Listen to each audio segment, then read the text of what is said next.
And coming up next is the art and science of fundraising using data and storytelling to drive donor engagement.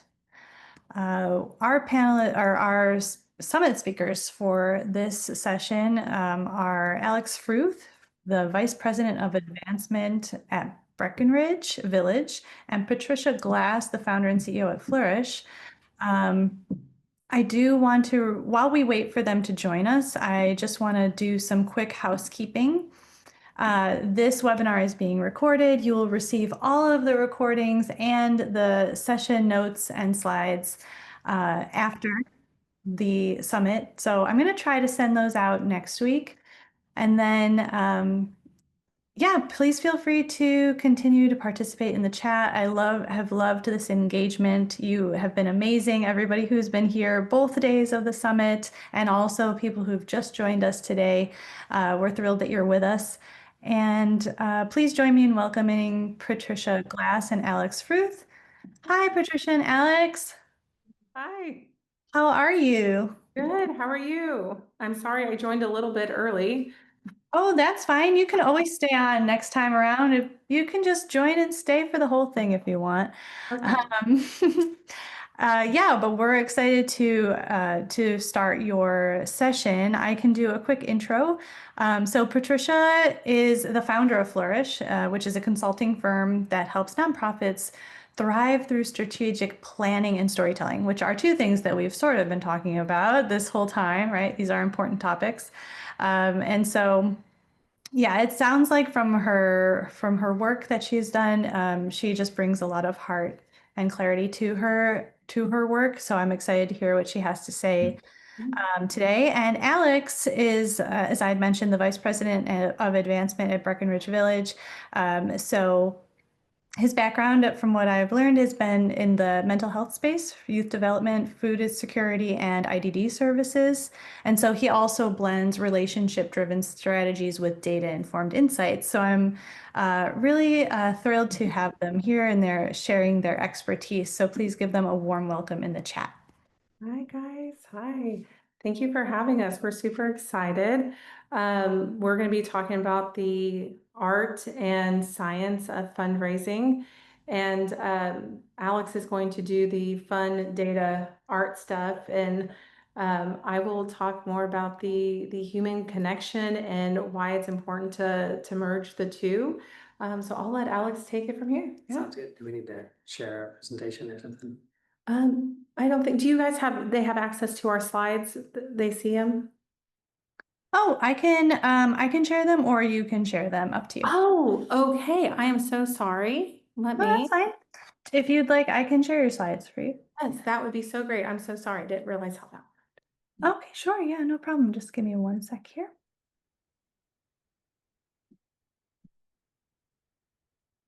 There we go. Yeah.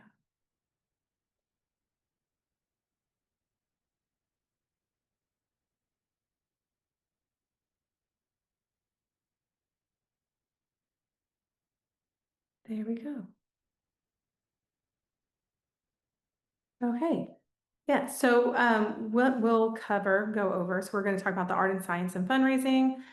We already did a little bit of introductions about us, but I have firsthand community experience that really drives what I do today. I grew up in the cycle of poverty and really needing community. And it wasn't until later in life that I realized how important that was and needing to pour back into the community.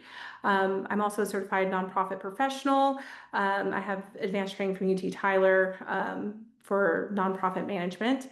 And through Flourish, we do a lot of advocacy and collaboration and community. Yeah. Absolutely. I'm Alex Fruth. I'm currently the Vice President of Advancement at Breckenridge Village.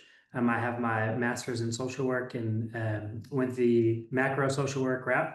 And a lot of people say, Alex, you're a fundraiser, you're not a social worker. And I said, you have a very narrow definition of social work. I love what I do and I love helping missions be able to happen.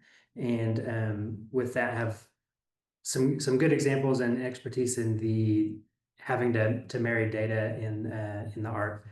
So keeping the science in art active and being able to use the data to get directly to the audience that you need to present to you. So excited to share with y'all today. So we're going to go over, like I said, the science of it. Alex will cover that. I'll cover the art. We'll go over some real life case studies, and we have moments for you guys to maybe share things that you went through, horror stories, whether it be to yourself and things that you've gone through. And we all have had experiences, whether it was us or somebody else, and we'll also share ours as well. And then we can have some takeaways that you can start using. So really just today, just trying to get to start out just an understanding of fundraising in today's context. And, you know, the world is so data driven and there's access to so many different tools. And so being able to utilize the technology and utilize these tools to really identify who to best share your story with, you can really narrow in on how to do that. And so just you can use technology to analyze data to help identify donor trends, or just really you take a lot of time off your plate so you can spend more time on the relationship side. But CRMs have built-in AI and built-in technology, a lot of integrations with communication tools. So there's so many tools out there that we can utilize to really be more effective as fundraisers and help do our job. So that it's adapted from Excel spreadsheets or Rolodexes on your desk to. I do have a team member that still keeps her Rolodex with her. It's important. Now, there's so many tools you can have that built in and really leverage AI to help make you a more efficient and effective fundraiser. And some key trends to look at. Again, there's so many technological advancements in fundraising. Donors want more donor-centric communication. They don't want the same message. Donors are now getting smart. They can tell when we're just sending one message out to everybody. Yeah. They want that personalized information, and you can leverage your database to be able to personalize that information. And you can build in key information for each donor. But they want it to be about them and the impact that they're having, and also sustainability and social responsibility are so important. Just being able to donors nowadays, they really want to know that the money that they are giving are making a difference, and they're going to give to organizations that are impactful, and they don't want to just give money to give money. They want it to have lasting impact and be able to continue. Especially with today and the trends that we're seeing and how donors are wanting to give, and the worlds that we're living in, it's important for them to really connect and make sure that they're donating the money where they want. But also for our younger generation, we want to be heavily involved. And we want to know where our money's going towards and how it's being used. So that transparency and that relationship building is important. So we'll let Alex go over in more detail the science and the part of fundraising. Yeah, absolutely. So we dig into the science of fundraising a little bit. In God we trust, and all others must bring data. And so the data is super helpful, and we can leverage it in ways to really just to make ourselves more effective communicators and really just better fundraisers. And so we know in 2024, data retention decreased to 42.9%. And so this is the 5th consecutive year that donor retention has dropped. So if you're a really good fundraiser, you're keeping half of your donors, or I should say you're losing more than half of your donors. And new donor retention rates dropped by 6% year over year. And so we're only retaining 19.4% of our new donors. And so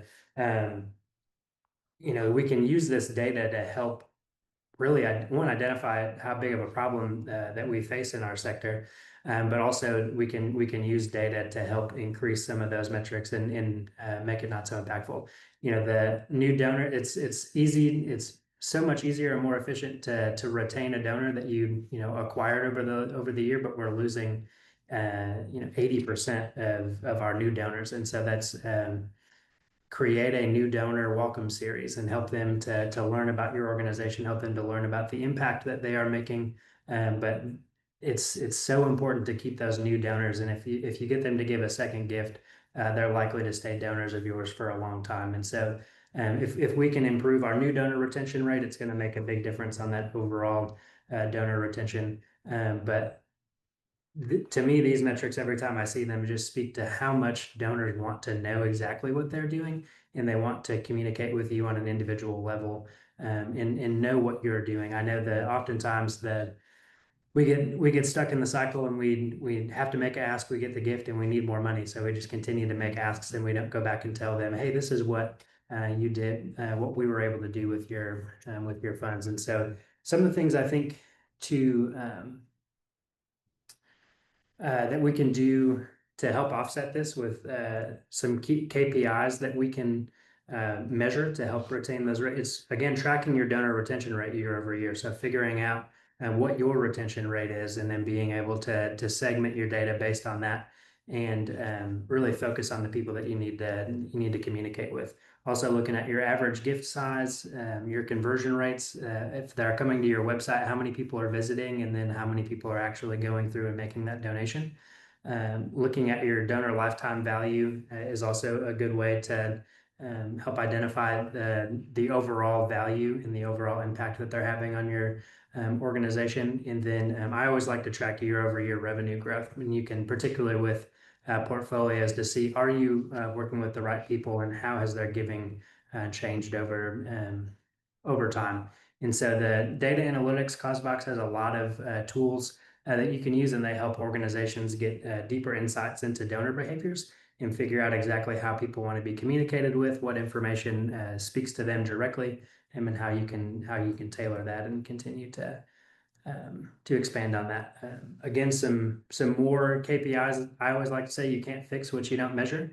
You don't know if something's broken unless you're actually utilizing the data and you're measuring it. And so if you're not looking at information, and you're not analyzing your performance, you're just going to keep doing what you're doing over all the time, and you're not actually going to make any changes. And so there's so many different benchmarking tools out there that you can see how your organization is performing against the industry, and then being able to just continue to move forward. I always like to say, if you're not improving, you're staying the same, and if you're staying the same, you're getting worse. And again, technology makes things so easy to be able to leverage some of these things nowadays. And so you can use tracking of donor interactions, their preferences, their history. Again, that's all contained in CRM tools like causevox, and you can use that data to really tailor your message specifically to each donor. You don't want to talk to a monthly donor that gives $5 the same way that you're going to talk to somebody who just gave you $50,000. And so you can set up streamlined tools for those to be able to communicate directly. And again, this is just looking at, as you're following the impact and tracking what matters. I'm going to hand it over to Patricia to talk a little bit about the art after this. And so that if you're looking at after school tutoring, you really want to use the impact to share these things. And so if a lot of people that we speak in outputs, and it's just easy for us to understand. So a lot of people say, oh, we served 80 students in our after school tutoring program. But it's more impactful to say that 25% of the students that you served increased their reading level. And also looking at counseling services, share what you're doing. If you know that 93% of your clients would have reduced stress from your services, say that and share that information. That's way more impactful, is to share that impact point instead of saying, hey, we had 120 sessions. Like, no, 93% reported reduced stress. And so y'all have wonderful organizations and wonderful missions. And so just continue to talk about the work that y'all are doing. Yeah, so I will get into the art side and how to share that data in more of a human form. We are not all robots. We do not all sound like AI, which some of us do in our emails. But in person to person, we want to be able to connect them to that story. So Brene Brown, one of my favorite people, says stories are data with a soul. So we are going to merge the two in a way that doesn't seem overwhelming, in a way that you just don't glaze over and just like, oh, okay, great. You just read a spreadsheet to me. So the next slide is the impact of emotional giving. 90% of donors say perceived impact is one of their top giving motivators. And that goes from any age, right? How I said, younger generations, myself included, want to make sure that when we're giving, that it's being used in a way that's morally and ethically right for us, and that it's being used in a way that we can have tangible benefits. So it highly enhances donor motivation, transforming financial contributions into meaningful actions. And they'll share your story as well. I talked about it the other day with somebody, and even when it comes to your admin team, to your board, when they get involved in the story and they champion your why and your mission, you're going to get more engagement. You're going to get more people on board because they're getting excited, even if it's just one moment, because that one moment you can say, and now there's 30 other people like that we can help. Can you get on board to help me? And put a name to it, Susan or somebody like that. So the next one is going to be the storytelling as a tool, right? Emotional resonance evokes or emotional storytelling is one of the most powerful tools we have in fundraising. It evokes empathy, brings clarity, and builds trust. You can make data credible, but stories make them memorable. And why that happens is because we remember how stories made us feel and how that emotional spark puts, how we put that into action. Before this life, I was in property management, and there was a lot of training that we did for sales, and fundraising is a bit of sales, a bit of advocacy. It's helping people as well. And I realized a lot of the things that we can do to keep people here, to listen to our story. I learned a lot from property management, and that human connection of finding out what they need and what they want to do. So I did a Dungeons and Dragons roundtable at Flourish for development directors, where we practice this, because a lot of times we're not in situations where we can go and say, hey, can I have $50,000? Can I tell you my story? So getting comfortable with that, practicing it. It sounds silly. I had somebody say in a seminar, they practiced for like 10 minutes saying, can I have $1 million? So when you ask for 50, it's a lot easier. So practice your story, practice your why, and make sure that you have this narrative structure that you feel works, that evokes emotion from people. There's a lot of things that you can do as well of inviting senses, right? If you're going out to coffee or inviting them to the office, give them a coffee mug. Put that weight in their hand so they can feel it, they can smell it, they can taste it, right? If you have a candle in your office, give it to them as a gift. Whatever it may be, evoke those other senses to help evoke the emotions as well. The next one would be building lasting relationships with donors. There's been times where we've dealt with donors who want something very specific, and it's because of their why, because they want to give for a certain organization or a certain organization's program, because that is something that has happened in their life. We don't give just to give. We give because we have our own why. So donor loyalty is not just won in a single moment. It's built with trust, and using their name, tailoring your communications, and figuring out their why, using that data and saying, okay, they're scrolling through these newsletters, or they're clicking on these links, whatever it may be. So that way you can find out what they're interested in before you go to talk to them, and using that data to understand. And then also openly sharing successes and challenges. The more vulnerable we are, the more human we are. So if there's a program that is not working, there has been times where I've sat with donors and I have talked about a program that's like, there's something there, it's needed, it's wanted, the community needs it, but something's not exactly right. And we would go back and forth on, how to make it better and how to improve. And when you give them that sense of ownership to it, they're tied in, they're bought in, you bought their emotion. It goes back into property management. When I would show an apartment, they would always tell us, wipe your feet before you walk in. They're going to wipe their feet. Open doors and have them touch and feel. So it makes them feel at home. If you're inviting them into your story, using your data, using, hey, this isn't working and this is why, you're building that trust. And sometimes when those things cost money and it's their idea, most likely they're going to pay for it. Yeah. Right? Like, oh, well, that's actually going to cost like an extra $500 and I don't know if we have it. Well, you know what? That's my idea, my ownership. Here you go. Ask for advice, you get money. Ask for money, you get advice. Yeah, yes.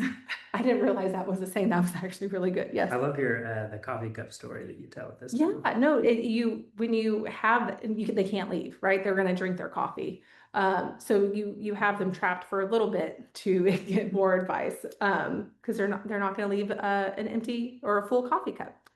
So when we sell the mission without the matrix, you tell a story in a way that would inspire someone to give, but you can't use numbers, statistics, and budget size or programming. So this is an exercise to really see if you can tell your why without the matrix, and would it resonate with people?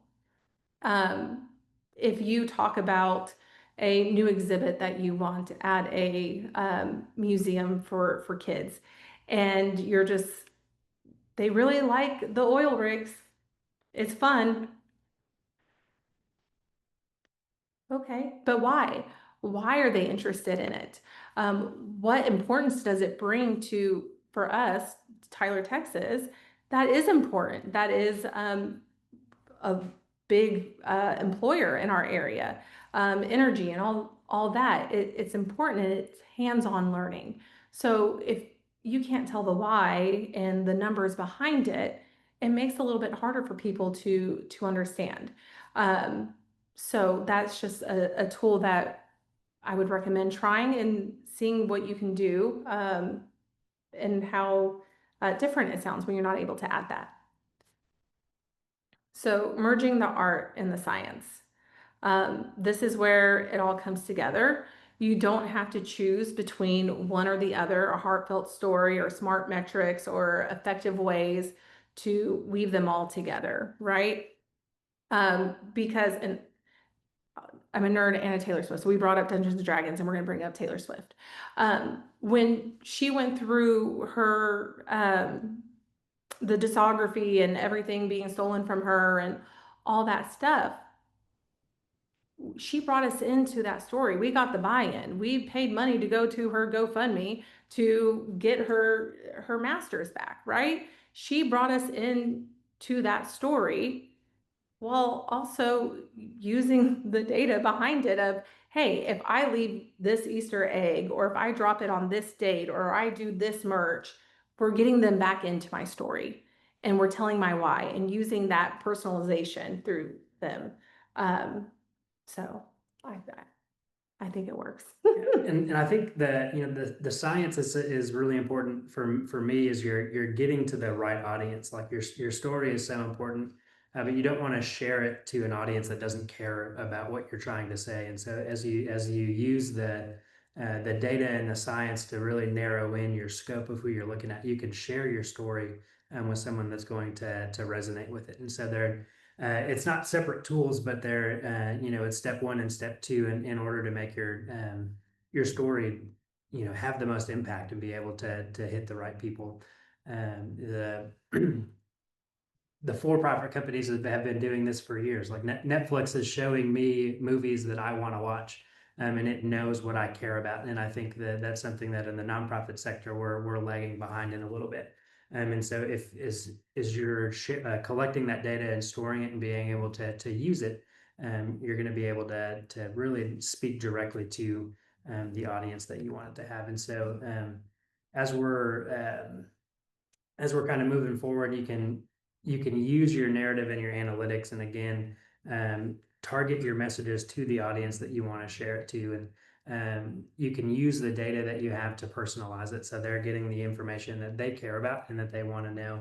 I'm leaning in and reading. I saw someone's wearing Taylor Swift merch right now. Thank you. Yes. I, What about donor events? Is that something that you're experienced that could help? Bringing in donors for events, I think it just depends, right? There are people who want to dress up. I'll step back a little bit. Philanthropy looks different for everybody.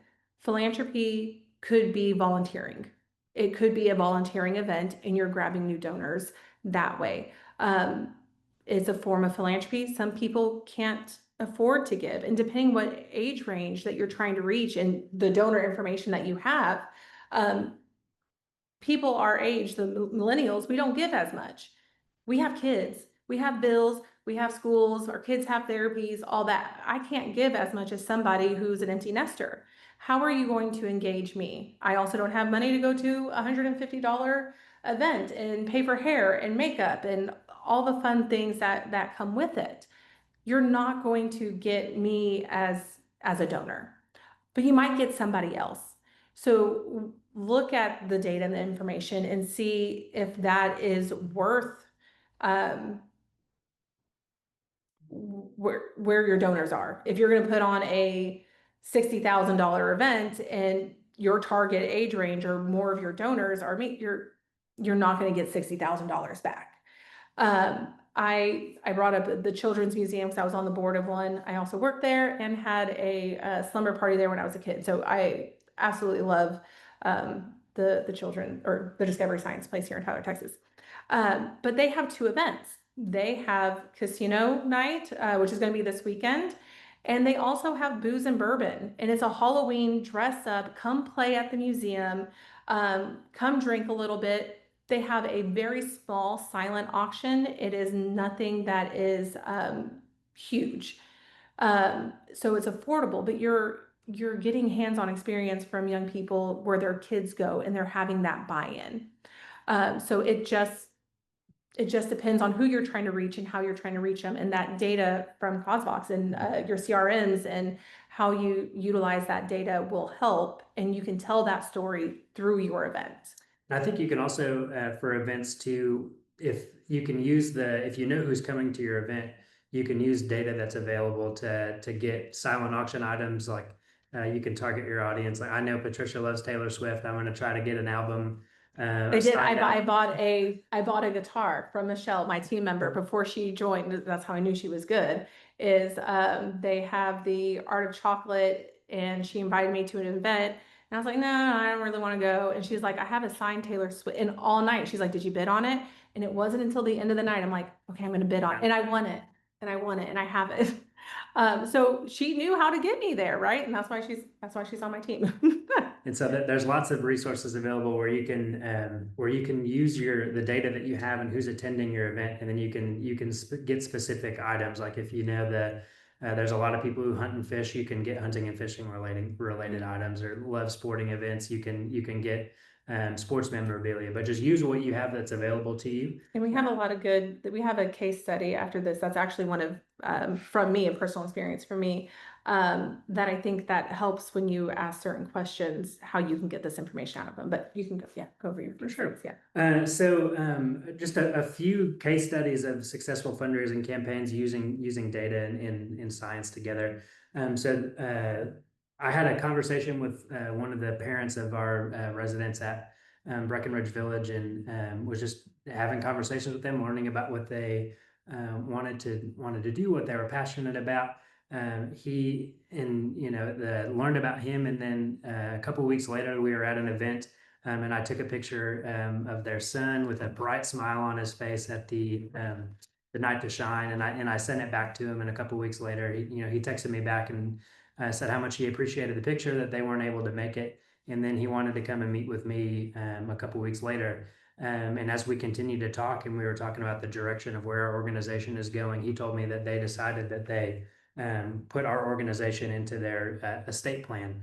And so it was something as simple as you know, I knew he wasn't going to be able to go to the event, and I shared a picture of their son at the event, and it's an organization they care very much about. They trust their son to be here, and so just something as simple as you know, learning that they weren't going to be able to be there and continuing and sharing that picture. For them, that was enough for them to want to publicly profess that they wanted us in their estate plan. Also, one of the things that we did is we have all of our residents. They've lived here for a long time, and we started asking them, "What do you want to do with your life? What do you want to achieve?" And we learned they have these amazing dreams. And so we were able to tie these dreams as part of a Giving Day campaign where $50 can teach so and so how to be. She wants to be a cheerleader for the Kansas City Chiefs. So we had people who want to be a butcher. We have one actually dream that we're making happen tonight. One person, his name is Bubba. He wanted to have an art gallery, and so we tonight we have an art gallery downtown where he is a featured artist in the gallery of about 27 other residents. But that was one of the pieces that we showcased, and so we asked people to fund the dreams, and one of the things that we're doing now that we're making a dream happen is we're going back and we're going to take video of the event and be able to go back and share with them, when you donated to this Giving Day campaign, you made this dream of Bubba having an art gallery possible. So going back and then sharing with them that, hey, we did what we said we were going to do, and here's a really cool thing that you made happen. Other ways you can use data is looking at really kind of refining your strategy. When I was at the food bank, we had 2 major gift officers, and when you look at the data at the metrics that was set to be a major gift, we only had 150. So both of us had 150 150 donors. But when you look at the data, there's really only 80 people that met the major gift threshold, and then there was quite a difference between that major gift level and below that. And so there were so many people when you scale back and look at people who were giving $1,000 or like $500 to $2,500, there's about 1,000 people in that pool, but we were only looking at the top 300. And so I made a case that instead of having 2 major gift officers, we need a mid-level giving person and we need a major gift officer.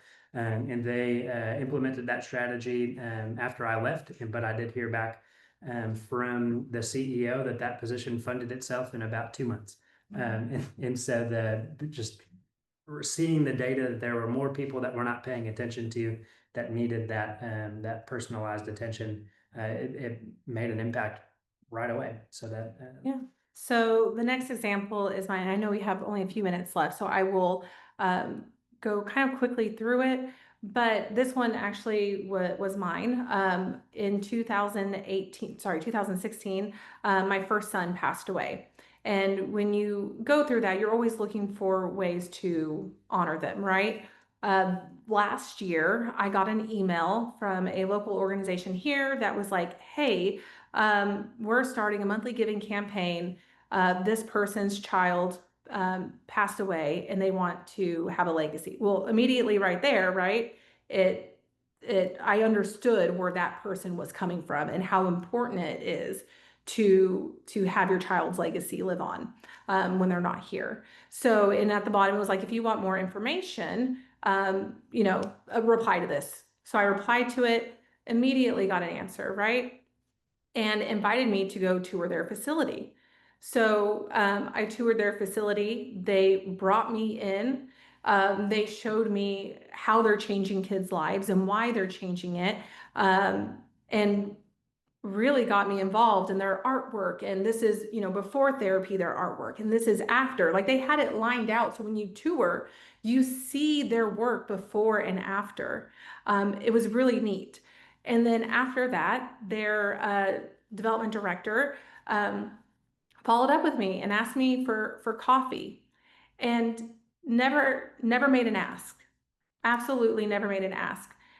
She got to know me as a human, what I do, why I do it, how I do it.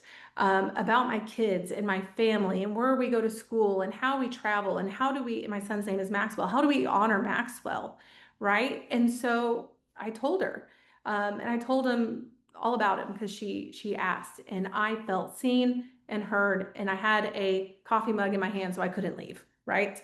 Um, and then I got a thank you note, and that thank you note was very specific. His nursery room theme was, "Oh, the places you'll go." So we have balloons in a way of honoring him. There was balloons on the card, y'all. I became a monthly donor. It's not much. It's $50 a month, but when we have more means, I am going to be a lifelong donor to them. They brought me in. And then the next thing that they did was they do a way to give gifts for their families. One of the ways we honor Max is we have 2 kids and we always donate to a family. And she goes, "Hey, by the way, we do that, so you can just donate to us." And she did it in obviously a more professional manner. But now we have a place where we choose a family every month and we give, or not every month, every Christmas, and we give every month. Um, they have a lifelong donor from me, and eventually we would love to give more. So that is a way. We had a safe place for any horror stories. Um, I have plenty, but I know we're running low on time. So think of, board members, donors, people that you've talked to, that maybe invited you to an event or said something that wasn't specifically for you. So action steps that you can take immediately today, your takeaways. Yeah, I think set some specific goals and said that again, you can't measure what you're not tracking, and said that your goal can be something as simple as there are 5 donors that I want to communicate between, in the next 5 days or the next 10 days. Or I want to increase our retention rate from 48% to 50%. And so set specific goals. Look at the data that you have available and make some goals based around that. I want to start a mid-level giving strategy in 2026.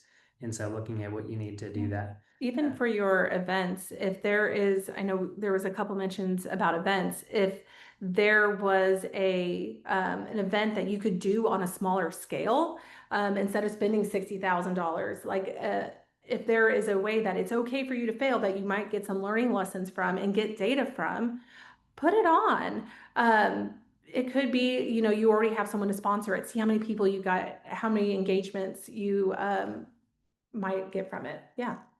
Yeah, I think for me, one of the things that I love to do the most is again segmenting your audience. So instead of sending one newsletter to 4,000 people or however many people you have on your list, you can make some really simple changes. You don't have to completely rewrite a whole thing, but if you just change some words and send it to your top 15 donors, and they are the only ones getting that report, and then it's a little bit more that's personalized in that one, and it's just a little bit more general in some other ones. But videos are opened a lot more in emails. If you're Absolutely. trying to read a younger generation, use your social media data.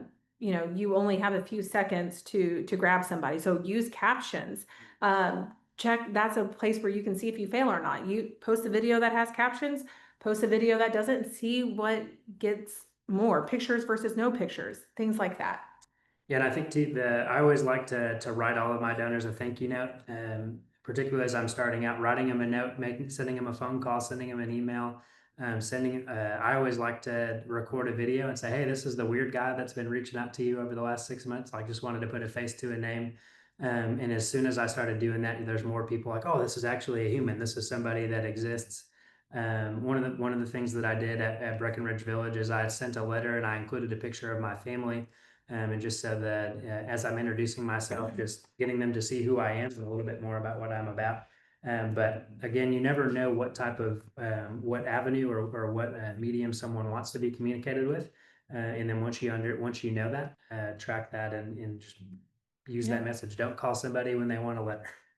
Yeah, and always just ask. If people ask me how I want to be communicated with, I will tell them, because I'm not going to answer your phone calls. They're going to be screened. It's going to take, but if you text me, you're probably going to get a pretty faster response from me. Super amazing. Thank you. Oh, well, thank you guys. Yeah. And there you go. So key takeaways: donor relationships drive long-term impact. Use data to guide decisions, not just measure success. Personalize your storytelling. You will get higher engagement. I just guarantee it, even if it's more volunteers or sharing a mission moment at a board meeting. You're going to get more involvement from your board as well.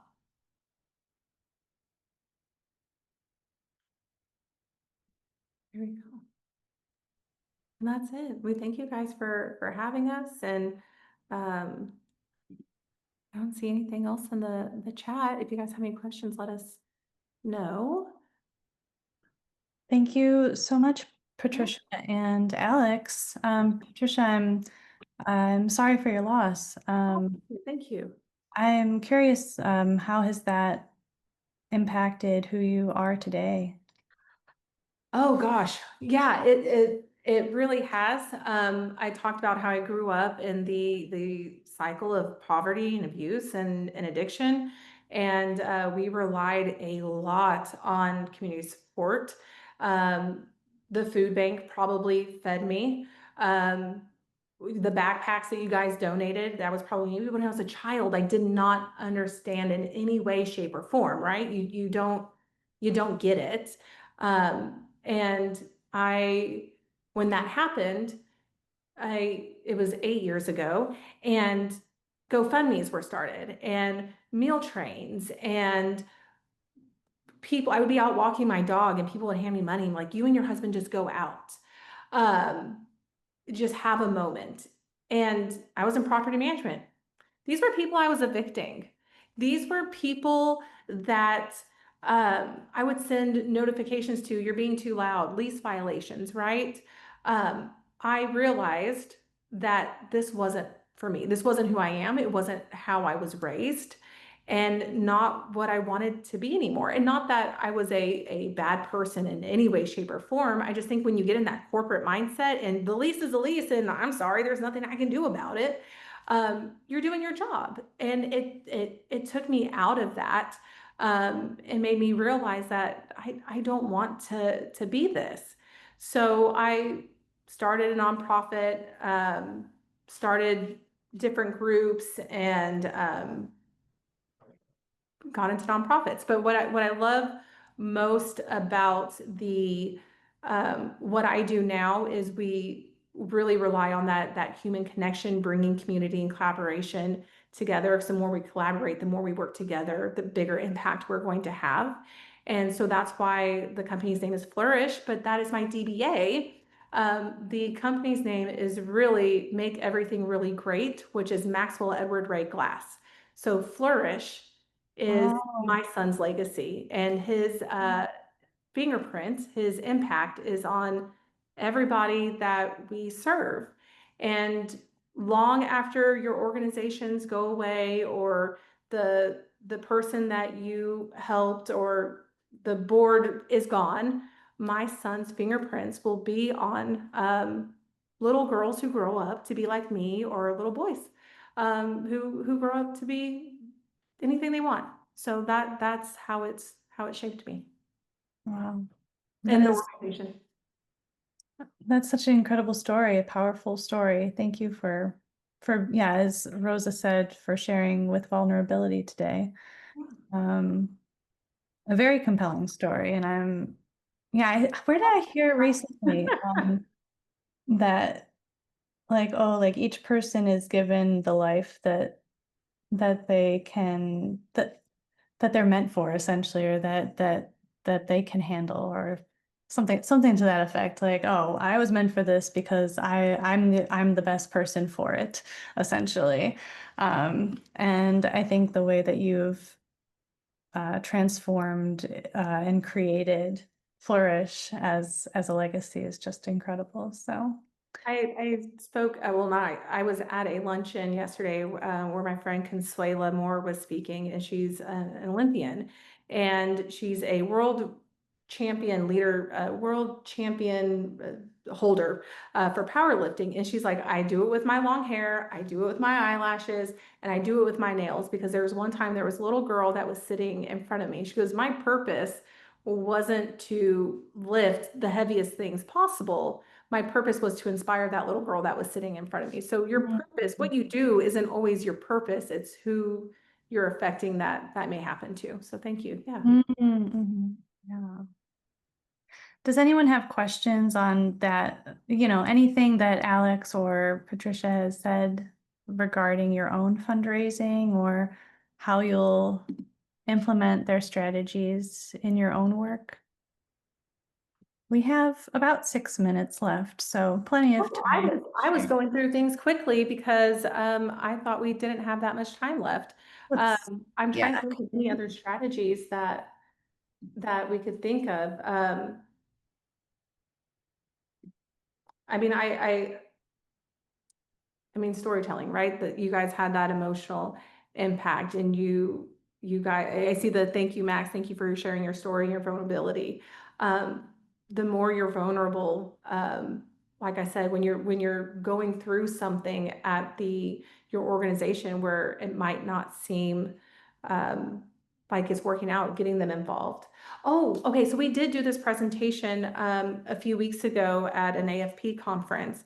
And afterwards, a lady from United Way came up and spoke to me, and she was wondering how to get their what do they do? Their campaign, get more involvement in their campaign from their people. And she's like, I don't know how to share what we do because they're donating to multiple organizations, and I don't know how to get them involved. And right, we need to make it a human connection. How do we use the statistics and the data to use that? So what I suggested to her was from each organization, get some statistics, whatever it may be, mental health. I'm making them up. These are not correct. 1 in 4, child loss, 1 in this, food scarcity, ID, whatever it may be. Get those statistics. And when you're in the room giving your campaign, give your statistics and say, okay, there's this many people in the room. If you look to your left and you look to your right, behind you, in front of you, there's going to be at least one person dealing with food scarcity, mental health issues. Their child might have some sort of disability and needs educational help, right? Now you're tying them to their story, but you're also making it the emotional connection because it's people that you work with. You are personally helping them by donating a part of your paycheck to them. So the more you get them involved and bring them into the story and use that data, it ties them to it. So one thing that our United Way does really well is they actually have organizations within the United Way share the story. So when I was with the food bank, I would go to United Way campaigns and I would share the food bank story as a way to support, the United Way. And I think too, just carrying that a little bit further, I can tell a great story, but Bubba can tell his story way better than I can. So I think using having the people that we serve and that we work with share their own stories and be able to communicate that out wherever possible has a much bigger impact than if we were to take that story and then share it with somebody else as well. And I think like that just again connects with the human component a little bit more too. Like when people give to my organization, they're not giving to me, they're giving to the people that live there. And so the more that we can share the story, and that's one thing that we saw with the Giving Day campaign. This was the first year where we actually shared stories from our people, that somebody wants to be a cheerleader, that somebody wants to design video games. I stopped looking at the leadership board because our East Texas Giving Day, it has leadership board and you can see where it's at. I was like, oh, no one's going to surpass this. I mean, they did a phenomenal job, and I stayed in tune with your social media as well. It was brilliant. Yeah, and I think I don't have the data right in front of me, but I think we had raised like 20% more this year than we did the year before, and we were third place last year, and this year we got second place. There's always the same university that. I missed it. I didn't know. Okay. But second place is pretty good. But I think just the people love people. And so just sharing specific stories, that's going to have a much bigger impact than if you just share a generic story. Yeah, for sure. We do have a few questions in the Q&A. I don't know if we wanted to review them real quick. Ben isn't wondering where the data is from. Is it just in the United States? It was from the United States. It wasn't, I actually, with the updated Giving USA, I probably should have updated that. Oh, what's my favorite? Oh, okay, hold on. We'll get to there in a second. So I probably should have updated that as well, but we got it from multiple last year's Giving you, what is it? Giving USA report. Yeah, Giving USA. We also got it from there's other CRMs that also put out their monthly data. So we collected it through there. And AFP also puts out there. So we use multiple organizations and put it together. How do we balance the frequency of reaching out for funds on social media, like WhatsApp groups with different stories? It doesn't seem that it gets, or okay, how do we balance? If it's not working, if it's not reaching, I always like putting, and you can set up your organization where you can put the donation button. Don't put it on every post, right? Tell the story. Bubba wants to be an artist. Okay, donate, help him be an artist. Here's him at the art day. Here's him creating the art. Here's him at his exhibit. And then at the end of the story said, do you want to make this happen for somebody else? Right? You can have kind of soft asks built into those earlier ones too, where you have a link to your donation button, but you're not specifically asking them to donate. But Yeah. the option is there. And then, as you're building up that campaign, you ask at the very end, but you can build in those ways for them to be able to do that as well. And then, I mean, I can talk about how donation is super important and money all day, but so is hands-on as well, getting them involved. So do you have any paintbrushes? Do you want to come paint with him? That might be a fun event that you get people. It's not going to cost money. Let Bubba paint and have people get involved and put art on the on display as well, and sell it. And there's more donations there. I think you'll just have to balance, but I wouldn't ask it on every post, and don't tell the story all in one post because no one's going to read the block. No one is going to read the block at all. So if you spread it out, put it in bite-sized chunks, and then at the end, ask for funds or volunteer services, and you're bringing them in. What is my favorite Taylor Swift song? I have a whole tattoo of like favorite songs that I have. But recently I've really been listening to the song Mine. My daughter loves it, and I tell her it reminds me of me and her dad. And I told you about my family, and it says you made a careless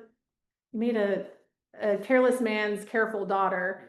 And my daughter was like, "You're careful?" I'm like, "Okay, well, comparatively, I'm kind of careful." So that's my favorite one right now, but I can do a whole 2-hour day-long sextion on Taylor Swift. I'm an exile.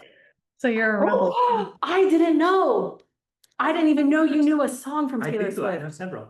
Okay. Wow. Yep, We that's got our some- AFP president. I'm so excited.